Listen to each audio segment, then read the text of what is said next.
and guests are their own and do not necessarily reflect the position of the management and staff of Guardian Network.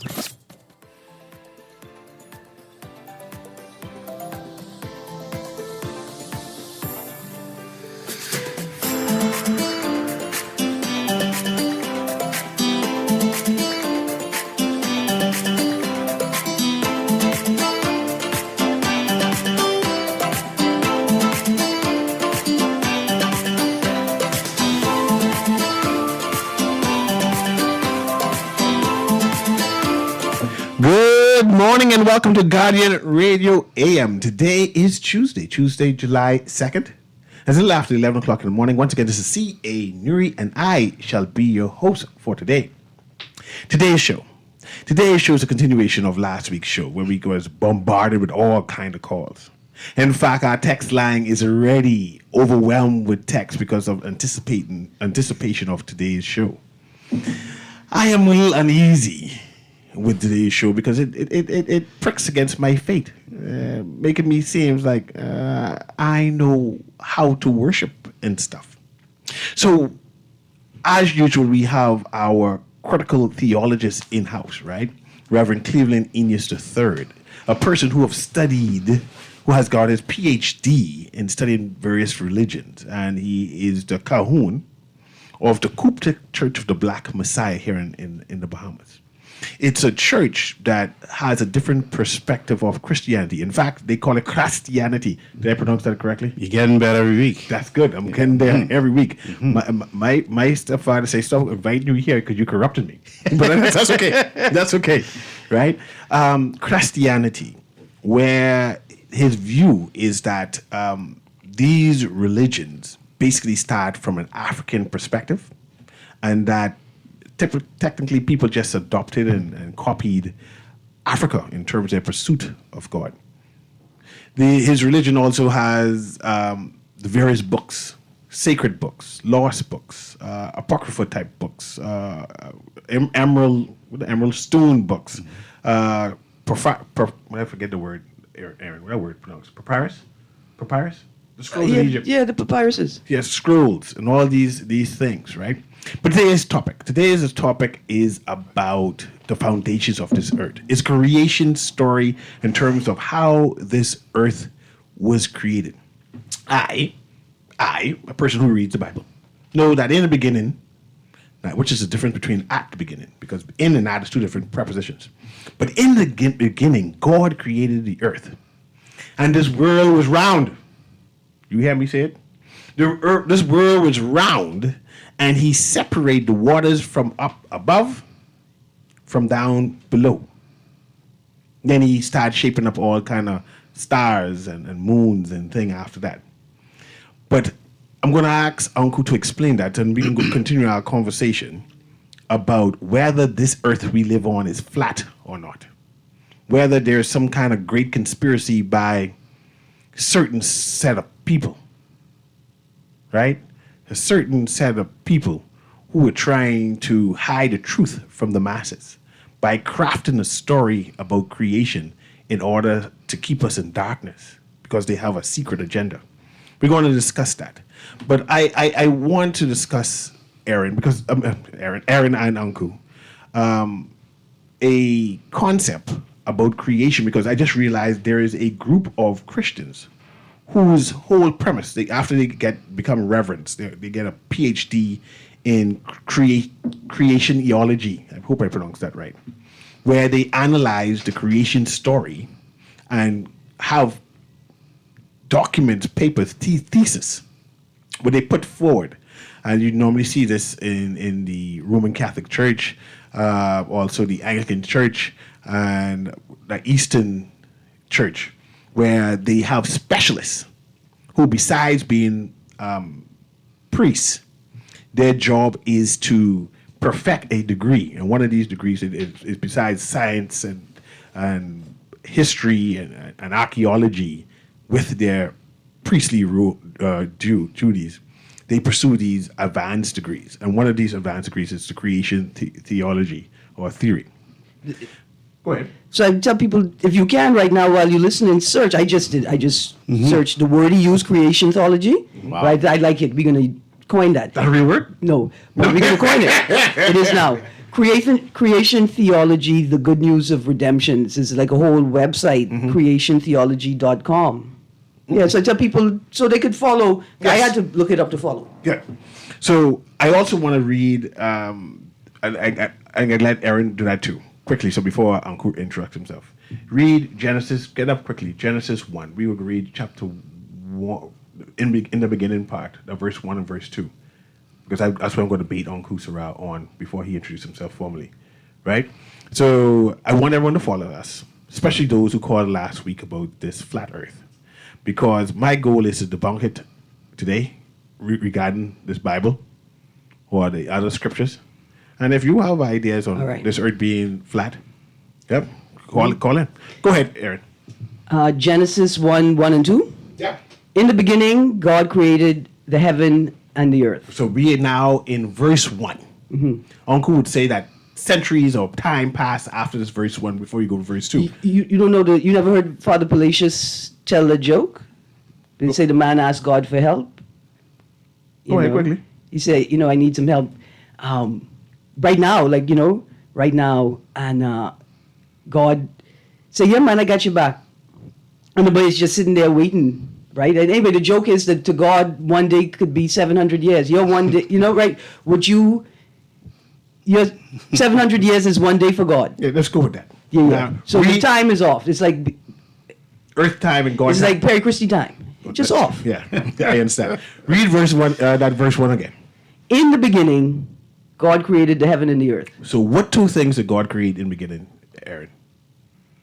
The heaven and the earth. So there's one heaven, one earth. Now read the second verse there. And the earth was without form and void. And darkness was upon the face of the deep. And the Spirit of God moved upon the face of the waters. Finish reading. Verse 3. Yeah, go ahead. And God said, let there be light. And there was light. So was there light before the heaven and earth, or light after the heaven and earth? Because that's a hypothetical question. Go ahead. Continue reading? Yeah, continue reading. Verse 4, and God saw the light, that it was good. And God divided the light from the darkness. So now we know heaven and earth was created. The light was now created in verse 3. And then God divided the light and the day. I Separated. could ask another hypothetical question. Go ahead. If the darkness existed twice, Yeah, God was in darkness. and it didn't say that. I just need you to know that I didn't read that God was in darkness. Did you see- It just said there was darkness. Did it say God created darkness so far in your read? No, right? Only He created light. No, God created the heaven and the earth, and the earth was without form. Was it without form after He created it? No, we will explain. I just saying it's hypothetical. I can explain that later on. Okay. But I want to know, did He create darkness? My interpretation No, of just this. say what it reads. Don't interpret that. Just say what it reads, man. What is that? What do you Verse created? 2, and the earth was without form and void, and darkness was upon the face of the deep. And the Spirit of God moved upon the face of the waters. And God said, let there be light, and there was light. And God saw the light that it was good, and God divided the light from the darkness. What I want to say, if the darkness was here first, and then God created the light, why He had to divide it? It seems like they already came like in separate packages. A hypothetical I was asking you. Light was so bright it moved, but darkness doesn't exist where light is. So why He had to separate them if they separated themselves? To make space for darkness again. Okay. But anyway, that's what I want you Okay. to read. Come Verse on. 5? Yeah, go ahead. And God called the light day, and the darkness He called night. And the evening and the morning were the first day. Okay, we'll stop right here and introduce our guest, Cahoon Uncle Sarah, Reverend Cleveland Inius III, who is the Cahoon or pastor of the Coptic Church of the Black Messiah. His degree is he has a PhD in critical theology, where he critique and analyze different religions. He has a black perspective, an African perspective, a better word, of Christianity. And I want to formally introduce him. Go ahead, Uncle Sarah. Good morning. I have fun listening to y'all's pre-conversation, I call it, before we dive into everything. My name, again, is Pastor Dr. Cleveland W. Enius III, also known as Cahoon Anku Sarah. I'm the head priest of the Holy Coptic Church of the Black Messiah in the Bahamas, and we are under the auspices of the Holy Coptic Church International, led by our Basesh, our head scribe, our Coptic Pope. His name is Rev. Dr. A.J. Varma. This is obviously an important conversation because it truly sets the tone for how we appreciate what we obviously read later in the Bible. The verses that were being read initially, Genesis 1, verse 1, and Genesis 1, verse 2, as we've spoken of it before, there were verses removed from in between Genesis chapter 1, verse 1 and Genesis chapter 1, verse 2. Did you know that, Aaron? Go ahead, finish, Uncle. All right. And it was in relation to an actual meteorite shower, right? This is important because when we look at this creation story, we have to appreciate the fact that it wasn't the very, very beginning of all existence, but instead it was a recreation. All right. Jeremiah chapter 4, verse 23, it reads, I beheld the earth, and lo, it was without form and void, and the heavens, and they had no light. Now that sounds exactly like Genesis chapter 1, which you just read. Do you think it sounds like Genesis? I mean, it sounds exactly. Like exactly. Exactly. Yeah. Go ahead. I beheld, verse 24 of Jeremiah 4, the mountains, and lo, they trembled, and all the hills moved lightly. Something was moving these mountains.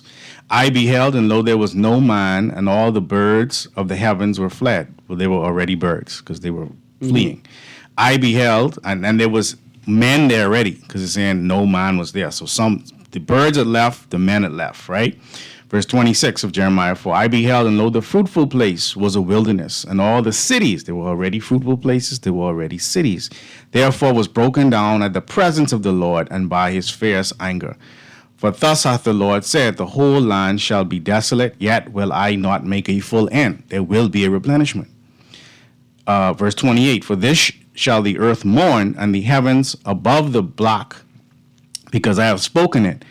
I have purposed it, and I will not repent, neither will I turn back from it. So it talks about the heavens above the block, above the debris, above, because there was a meteorite shower within the Barashit, the African book of Genesis. It talks about this period being 17,250,000 years ago.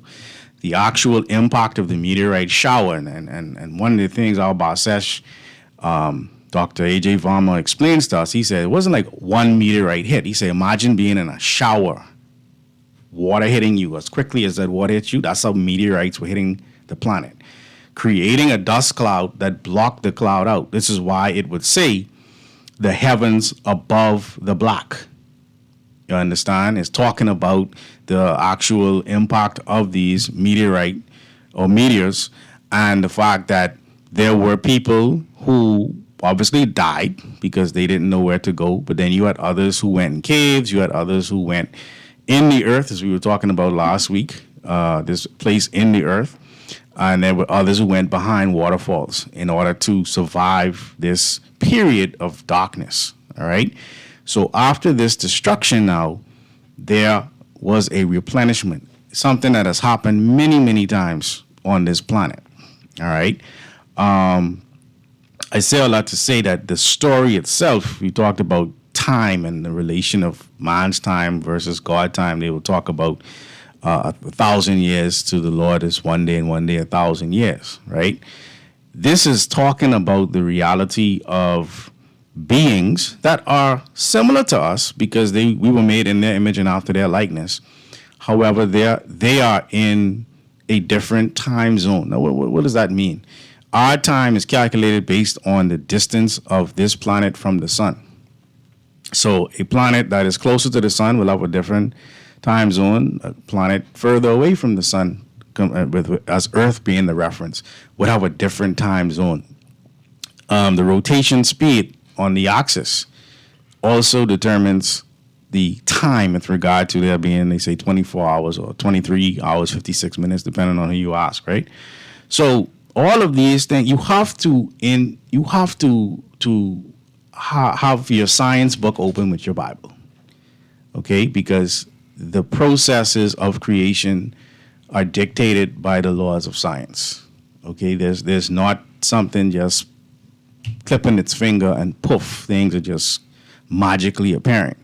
There are processes that are in place that allow for things to manifest according to the laws of physics, chemistry, biology, etc., etc.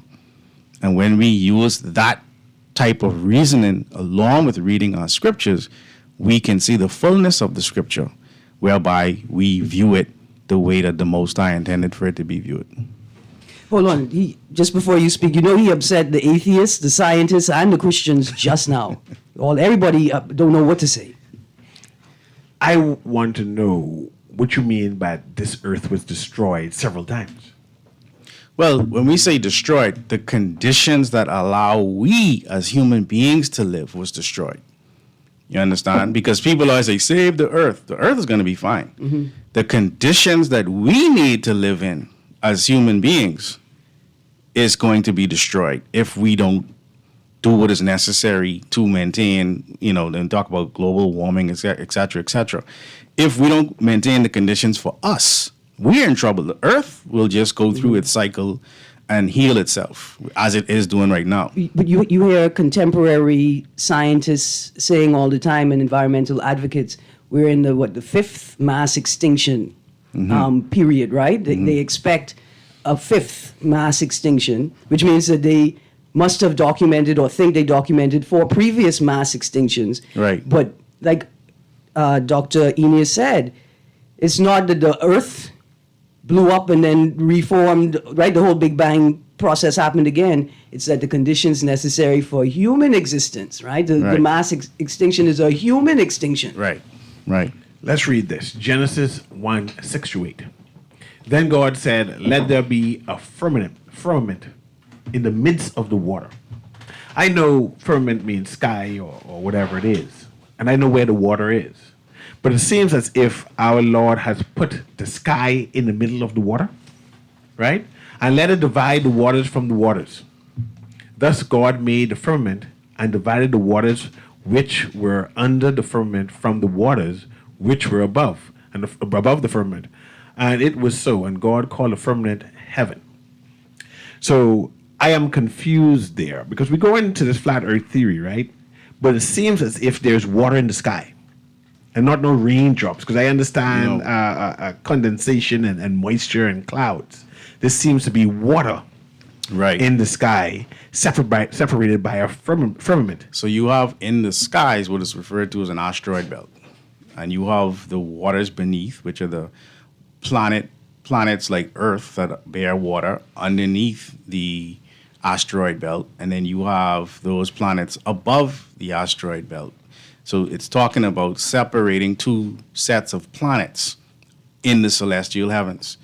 You also have on Earth, remember this story is taking place in the African continent, all right? The very first country that is mentioned in the Bible is Ethiopia, even though there's no mention of the creation of Ethiopia. Okay, in Genesis, I think it's chapter 2, it mentions Ethiopia, but it never mentions when Ethiopia was created. All right, it mentions 4 rivers, the White Nile, the Blue Nile, or the Gihon and the Pihon, and then you talk about the Tigris and Euphrates. All right, so in the African theology, we understand, because this is an African book, so if we're going to appreciate what it's actually trying to say, we got to look at it with African eyes, okay? This book is saying to us that there is a principle called as above, so below. All right, thy kingdom come on earth as it is in heaven. Whatever's happening in the heavens is being reflected on earth. All right, so you have these firmaments in the heavens, but then you also have this separation on earth, where you have the waters in some cases are fresh versus salt water. That's a form of separation. You also had, and I'm saying it as quickly as I can based on the time that we have, because if I had more time, if we had 4 or 5 hours, we could slow down and really look at it. You also had the fact that because this was a replenishment, you were separating males and females so that they would not reproduce at this time, because the environment was not conducive for raising children at that time. So there was a separation between men and women in terms of saying, do not reproduce at this time. All right, because what was being recreated were the universities, the four universities of earth, wind, water, and fire, or ANKH, this idea of the Ankh. This is why in Genesis chapter 1, verse 3, it talks about the creation of light. And then in verse 14, it talks about the creation of light again. Because the first creation of light was talking about a mental illumination. And then the second was talking about the removal of the dust clouds so that the sun could once again shine through. So this is all mentioned in the Bereshith, or this African book of Genesis. Now, when it talks about this reality, what it was saying was we have to ultimately get things in order so that life as we once knew it for this group of beings that are similar to us, but they're not exactly like us. They said we were in their image and after their likeness, right? They had to create a sphere, okay, a boga, a dome that circles the earth. Circles the earth that is permeating from the womb of the earth, this magnetic core, whereby you have what's called a magnetic sphere, right? And this magnetic sphere, or this atmosphere, sphere keeps coming up. Atmosphere is 7 layers, and those 7 layers of the atmosphere. This is again another principle of as above, so below. When you see a rainbow, that rainbow has 7 colors, but that is indicative of the 7 spheres that actually are around the planet that protects beings like us from the UV rays. Or the waters above. So that the waters above, because you have, again, the actual oceans, the lakes, the rivers, etc. All right, but then you have waters in terms of water vapor. That is also, because we're breathing water vapor. We're not just breathing air, we're breathing water vapor. I was waiting for him to look at me again like that so I could tell him, like, you didn't know that air is less dense water? Yeah. Like the air is just less dense water. Yeah. I talk about oceans above us. The dome is protecting us from the separating the waters. So that's something that What I'm telling you is the atmosphere, right, which is less dense water, protects us. It separates the less dense water from the ocean, the dense water. The atmosphere is a part of the earth. There is a firmament. Is it? There's a firmament above that protects us from the ocean in space. The atmosphere is the firmament. So now y'all have to explain that. Yeah. I didn't say that. Let's go to the callers there. The other lags are blinking. Let's go to the callers there. Go ahead, Garden Radio AM with CA Newry. Aaron Green is with me, and of course we have Cahoon, Dr. Clement Enius III here also. Go ahead, caller. Boy. Good day, everybody. Good day. You know, as a flat earther, but then I had to really chime in because I was listening to Mr. Anku. Mm-hmm. And initially I was a little bit confused because I think the Bible was really clear and simple when it said what it said, and I think Newry just kind of hitting it on it. It is what it is, but is water above us? Is there a firmament that separates us from the waters? Because in the Bible also, when we talk about this atmospheric water, which we talk as the vapors, you know, God refers, the Bible talks about it as mist. Mm-hmm. Okay? When he made man, that's when he brought this mist into the picture. That what he used to mix with the ground and the clay, which he formed us over this likeness and image, which is the spirit in my mind. And so, you know, for me to be clear with me when in terms of the firmament, in terms of the water above us. Let me say this and below us. Before you go any further. I made it clear. Now, Newry introduced that other thought you're talking about. I talked about the asteroid belt being the firmament. You understand? And it's separating planets above, water planets above and water planets below. That's what I mentioned. Now, Newry mentioned some other stuff. No, I understood what Newry said. That's why I said you kind of lost me because I didn't understand the connection with the asteroid belt and the firmament. Right. So the asteroid belt is one of the firmaments. Mm-hmm. Before you go, caller, why do you believe the Earth is flat? Before you go. Again, because I said to you, If I was living on a sphere, if I was living in a circle, I would have been built to adapt to that type of living. And at certain elevations, we have to crush, we climb, we have to change our position in order to now achieve certain movements. Secondly, if I plant a tree, a seed in the ground, and I grow a tree, that tree don't ever move. It's fixed in the earth. So if the earth moved, as it said it does, then that tree would have been there. But when time moved to 1 o'clock, that tree also would move also. And then when I look at what really moves is really what does. The sky, the birds, anything that is not fixed in the earth, it has freedom of movement. Humans, everything else is free to move except for earth. Okay, and that's really what gave me the understanding why I think that, the earth is not what they say or taught us to be, but it's flat and based on the scriptures. Because when you read into the scriptures as the word describes how the earth was created, we start to understand it. We know then this globe or this round theory, and it eliminates a lot of the things. And then sometimes scientists now start to understand that when you talk about the firmament and the waters above and the waters below and how they access space, they go through waters to access space, and not of how they pictured or they taught us that they travel in outer space, rocket ships and then land on the moon. When I know the moon isn't a physical object, it's illumination, it's a light.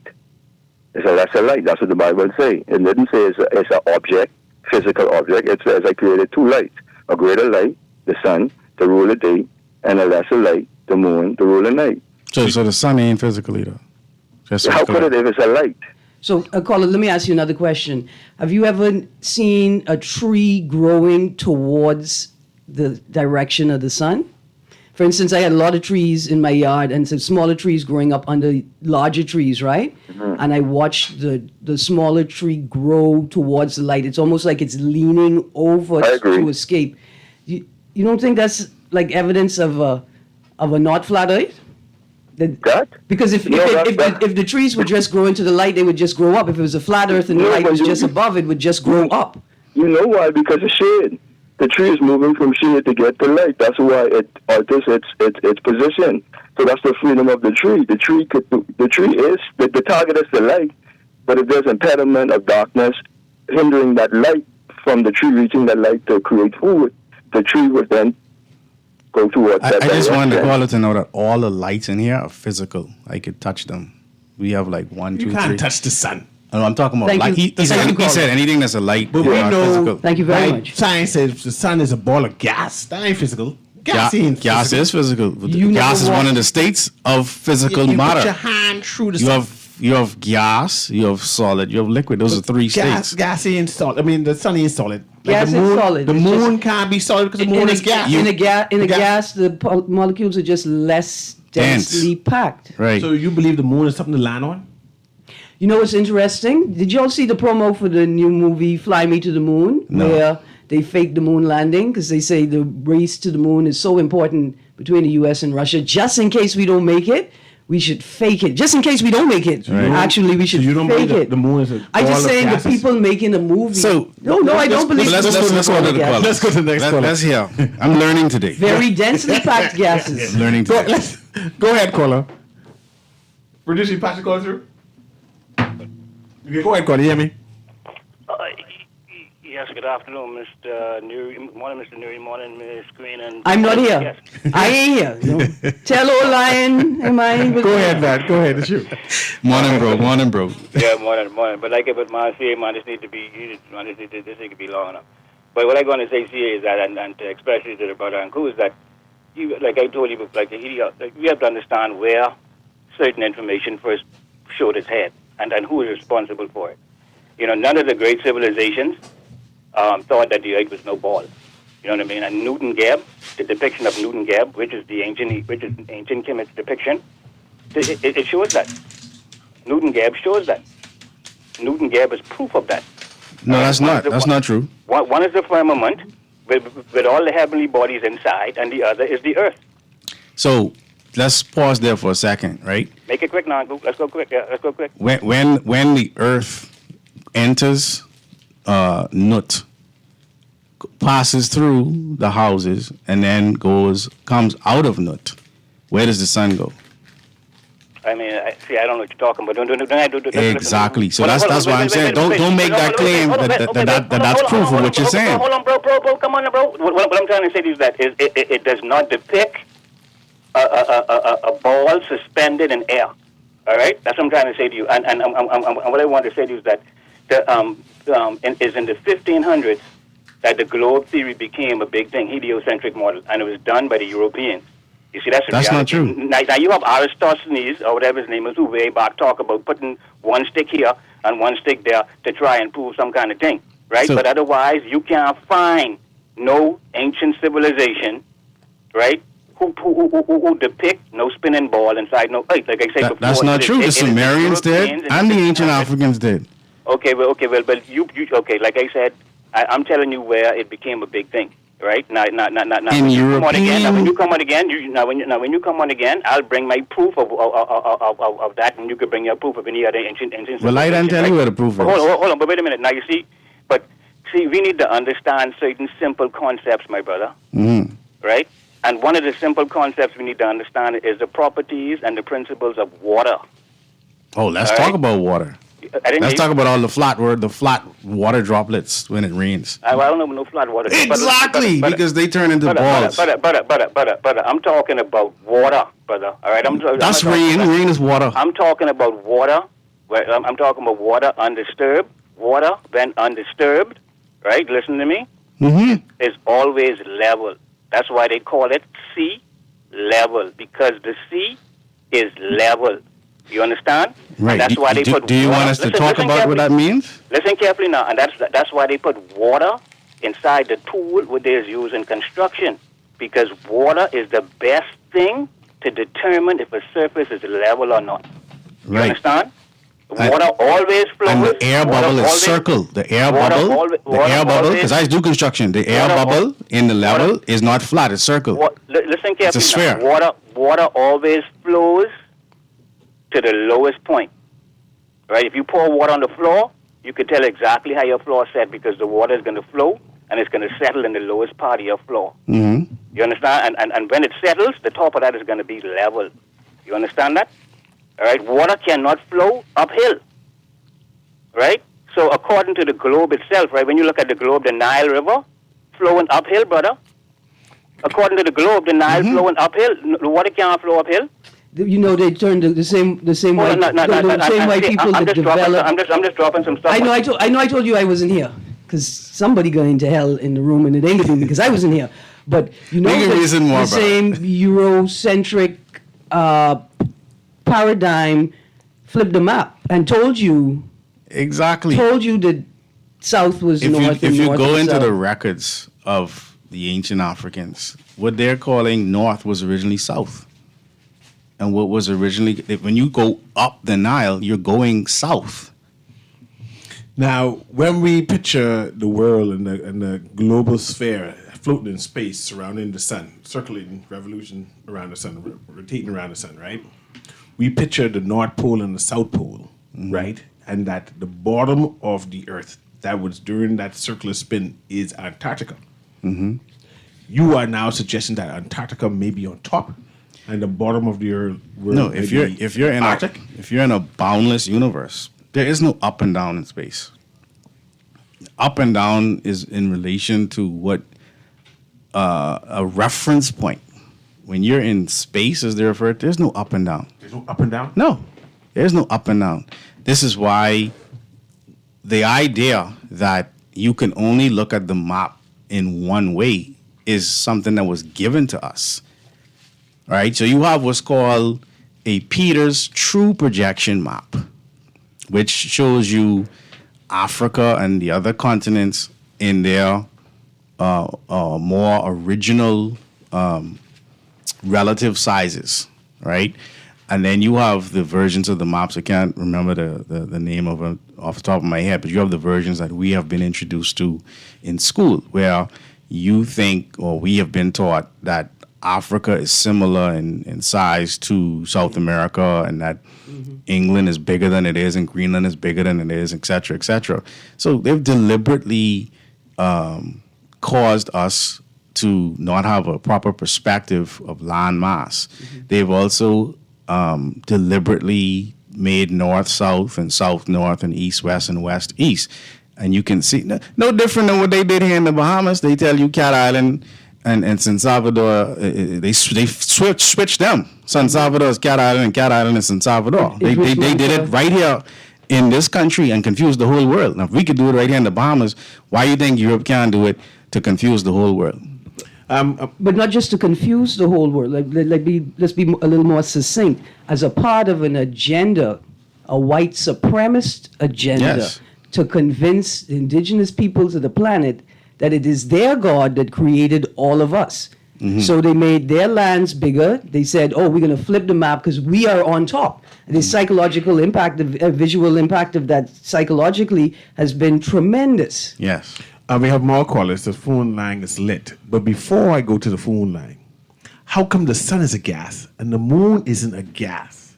Reflected light. How can a solid sun, a solid moon, where you can land and walk on, reflecting light? But let's go to the callers. I want you to think on that. And let's go to the callers on that. Because they have the moon is solid, but the sun is gas. There is a portion. And they're supposed to be made of the same thing. Anyway, So, no, you think about that. Let's go to the callers. Go ahead, caller. Can you hear me? Yeah, good morning, Uncle, Aaron, and CA. A52. Yeah, CA, the phone is lit, and my mind's about to split, right? Thank you, Uncle, for the thing is, I'm surprised that an intelligent mind would conceive that the earth is flat, given all the information, things that we can see. So, Rasta, who called previously, he had said that I am brainwashed or what I'm taught. But it was not what I'm taught, and what I've read is what I also can observe. So I don't know if he has ever looked through a telescope. Because I used to be in the States, and a cousin of mine was in college, and I used to look through the telescope. He used to teach me a lot of things. But why is it that most of these planets appear around? And another thing is, right, Uncle, he didn't understand what you was telling him about the circle in the level that they actually tried to prove, give credence, because the person flew on a plane, and the level didn't really deviate. The bubble in the level didn't deviate. But firstly, it's so complicated to discuss Newry. You and Aaron would have to do a 2-hour show because nobody... And Uncle should know about this. The curve drop parabolic calculations, right? You need an advanced curve calculator to prove that the earth is round. But I think he mentioned one of the famous scientists earlier with simply proving that the earth was round by using a stick. And so when you put a stick thousands of miles from each other or certain distances incrementally to the earth, you will see that the shadow is different, right, Uncle? Yeah. It's almost like the dial clock. And so Uncle is able to understand these things, but this is a much conversation. So as it relates to the sun, liquid, and the moon, this and that, remember now there's the exosphere, which will be the final one, right, Uncle? The exosphere. And so the exosphere, they say, is basically helium and hydrogen. So all of those are gases, but I would just like to say that even when you observe people in Australia from down south, they observe the Earth from down south in the South Pole and the North Pole. The moon looks different. All right. Also, satellites wouldn't work if the Earth was flat. The toilet actually flushes the opposite way in Australia. There's a lot of debunking here. Also, why is it that all of the calculations are aligned with a sphere? 15 degrees is 1 hour. 24 times 15, right, is 360 degrees. So even the Pythagoreans knew that the Earth was round. But he actually gave the information in reverse. The flat Earth theory is just is more recent versus the global the round sphere. So the only thing I can give him credence for is the Earth is a little flattened because it's flattened at the poles. This is why we have months of daylight in the north and south pole respectively. We're correct, Uncle? All right. And so then the fact that it's an ellipsoid, that means it's not a perfect sphere. You see what I'm saying, Uncle? It bulges at the equator because the sunlight hits the different objects at different angles, and this is why you have the shadow on the simple theory of using a stick to prove that the Earth is round. All right? Bless up. And they use wells as well. We got some text. But I think it's more important to question why do people believe in a flat Earth, right? Like, as opposed to coming off as denigrating. I'm not saying anybody here is doing that, but what's more fascinating is why do people... I'm just happy. So many people. I'm happy people are thinking. So you don't have to agree with what I say or whatever, but I'm happy people are at least thinking. All right, let's go to the text line. Cahoon, Uncle Sarah, could you tell the audience where your church is located? Is an individual who wanted to know. Sure. Or contact numbers so that people can... 426-1148, 426-1148. We are off of Wolf Road on Woods Alley. Okay. Absolutely.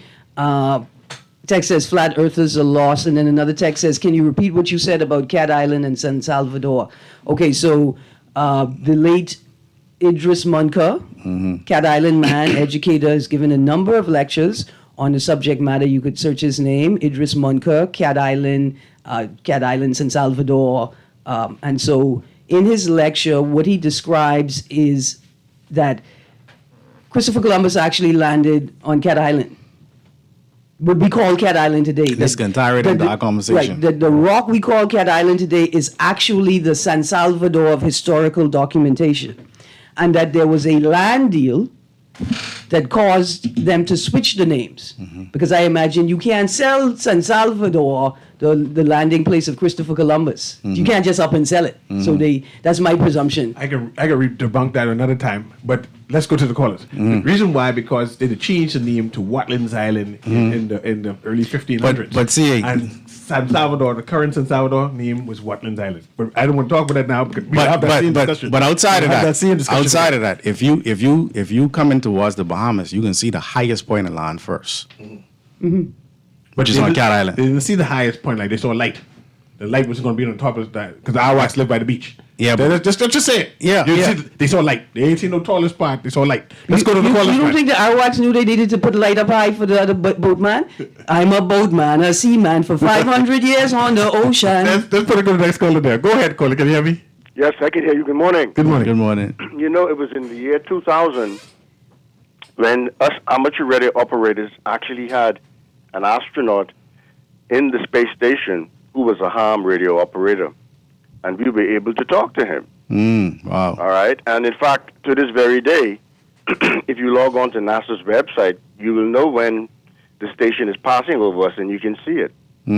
Anyway, he explained to us exactly how the space station stays in orbit, and the word orbit means circle, simply because they are in a constant free fall.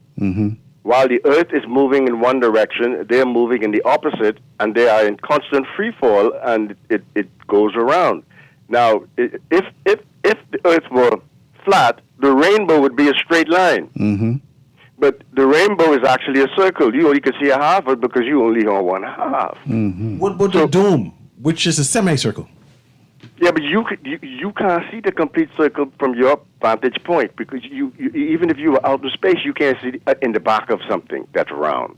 Give me a second, caller. If you are actually able to observe a full rainbow, you'll realize that the rainbow is actually a circle. Yes, Exactly. Yes, that's what he's saying. Yeah. I wanted to tell Cecil. But let me finish and then I go on. Yes, sir.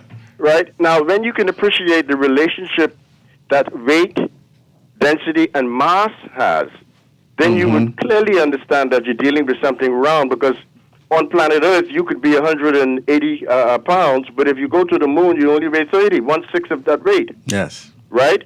But then you have objects that's as small as a marble in space that weighs 1 trillion tons. Yes. That's because of density. You have something that weighs 2 tons but could float on the water. That's because of density. So when you understand those three equations, you realize that if you have something solid and you heat it, it will become liquid. If you heat the liquid, it will become water into vapor. And then when you heat that gas, you get plasma. And if you're smart enough to create plasma, you'll definitely realize how round this place is because you just created the sun. Have a nice day. Thank you, caller. Can you be a Christian and believe in flat Earth? I'm sure you can. Is that flying in the face of creation?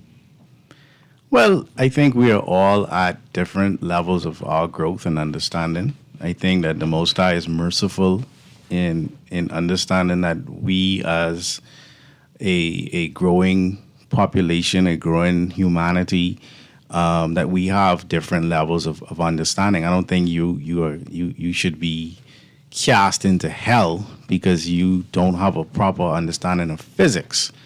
You understand, or gravity. So yes, you can definitely be a Christian and think that the Earth is flat. I mean, I show about 3 people calling in right now to say, if you don't think the Earth is flat, then you're not a Christian. You can't be a Christian. And let me just say, and vice versa. Producer, let's get to that caller there too for me, please. Go ahead, caller. Can you hear us? Do you believe in flat Earth or do you believe this Earth round? Good day, Newry. Good day. And good day to Aaron Green and Uncle. Good day, He called sir. my full name. He called my full name for Jesus. Uncle Sarah. Listen, sir. every man has a right to decide his own destiny. If they want to believe that it got 10 sides, that's on them. If they want to believe that it's flat, that's on them. Right. You understand? If you want to believe that it's round, that's on me. Exactly. But I can't get into the deepest 52 them, and that's what caller is, but I call to say, if you're a Christian, then Isaiah 45, verse 7, Aaron, grab your thing and read it while I'm on the air. Isaiah 45, 7 will tell you exactly who create what and what create who. Now read it before I go. Okay, she's looking up now, but we have callers there. Let her read it for you, okay? Or do you call back before it over? Isaiah 45, verse what? 7, verse 7. Okay. Let's go to the next caller there, producer. While Aaron, look for that. Go ahead, caller. Can you? Or are you talking to them? Go ahead, caller. Can you hear us? Yeah, see, how you doing? Yeah, this is me. Are you on? Yeah, but you got to make it quick. Aaron, going to read something right now. I can try to make it quick. The whole stuff with the space station, the bunch of noise. Let me say something to you. The Earth is supposed to curve 8 inches per mile squared. I mean, you know what I mean? It's about 8 inches per mile squared. That means that over certain distances, you're not supposed to be able to see certain things, right? So my point is that, see, I like to believe, I like to put things down like if certain things is, then certain things can be. All right. Now, if you could see, right, where you're not supposed to distances that you're not supposed to be able to see because of a curve, then that means it can't be a curve. They cannot prove a curve. You understand where I come from? They tell you that boats go over the horizon, right? But then they tell you that the Earth's so big you can't notice a curve. But when you go to the beach and you look from left to right, I mean, you see miles and miles and miles. If the boat could go over the horizon, you're supposed to at least see a little bump in the middle, right? Right? Yes or no? I know. Okay, but and see, when you talk about the Earth is round, a plate is round, but a plate is not a ball, right? And if you were to imagine that the middle of the plate was the north, right, was the true north, right? That means that if you was to start out in the middle of the plate and go to the edges, as you go to the edges, from no matter where you go from, behind you would be north. That means that every place outward would be south. You understand where I come from? Because the middle is the north, and Polaris is directly over the North Pole, over the so-called magnetic north. You understand where I come from? And that is where the vortex is. That is where the rotation is. All right. Now you could navigate around a plate, CA. You know what I mean? Like you could start on one end of the plate, and you could take your finger, and you could go around the plate, and you could come right back around where you started from. I can give you 30 more seconds to say this. Right? No, Okay, let me ask you a question. No, hold on. Let me ask you this. This is a question here. This is a question here. You will listen to the question, man, because I'm giving you 30 more seconds to answer one more question. And the question was being, how do you explain daylight and dusk and dawn and dark, right? But you was a listening man. I just gonna ask you the question. Go ahead. But read that scripture there. And the round raindrops. In the round read. Isaiah 45 and 7. The quote starts from 6. Isaiah 45 and 6. I am the Lord, and there is none else. 7. I form the light and create darkness. I make peace and create evil. I, the Lord, do all these things. All right. God created evil? That's what it said just now. That's what it said. And God Once you know I didn't create it. And God created darkness? So darkness didn't exist before. Anyway, that's Isaiah. You can't like that. Isaiah what again? 45 and 7. Yeah, let's say that. So there are a number of people who actually believe that this world we in is not a globe. It's not a sphere. That is some flat land that has a invisible dome, a circular dome that separates the water above from the water below. That this atmospheric pressure type thing is proven that the earth is flat. And if you go in the center of the earth, there are people living inside the center of the earth, like animals and things, and animal bird and all of that. And you were saying that can't be? You didn't say that part. Or they say No, that's conflating different ideas, Okay, right? go ahead. So there is an inner earth, right? There are caverns in the earth, right? This has been proven, all right? But the idea that you're gonna have a round Mercury, Venus, Jupiter, Uranus, Neptune, Pluto, Saturn, all of them are round, but then Earth is flat. That's the part I can't really, and the sun as well, all right? There's no flat sun, okay? But the Earth is flat. So if I could read these texts quickly for you, Newry. Flying river in the Amazon. Each fully grown tree dispenses between 200 to 1,000 liters of water into the atmosphere each day. And the entire Amazon forest dispenses on average 20 billion tons of water each day into the atmosphere, which amounts to more than the amount of fresh water that flows from the Amazon rivers into the ocean each day. Research the waters above the firmament. Genesis 1 and 6. If the moon and stars and sun and everything we can see in the skies is round, why would the earth be flat? Texter, congrats on creating a showcase. Their text, I'm not even going to read that. We're not going to disparage people who believe different things. Imagine if I disparaged you because of that. That would be unfair. It was a great show, Uncle Sora. Thank you very much. I wish we had more time. We needed more time Yeah. to delve inside this. But this has been Guardian Radio and AM with C.A. Newry. Thank you very much, Aaron Green. I wasn't here. He wasn't here. And thank you very much for Cahoon, Uncle Sora, Thanks for having me. who is the pastor of the Coptic Church of the Black Messiah, was located off of East Street or Wolf Road? Off Wolf Road Off of and Wolf Woods Road. Alley. Throw the number again. 426-1148. 426-1148. This has been a great day. Have a wonderful day.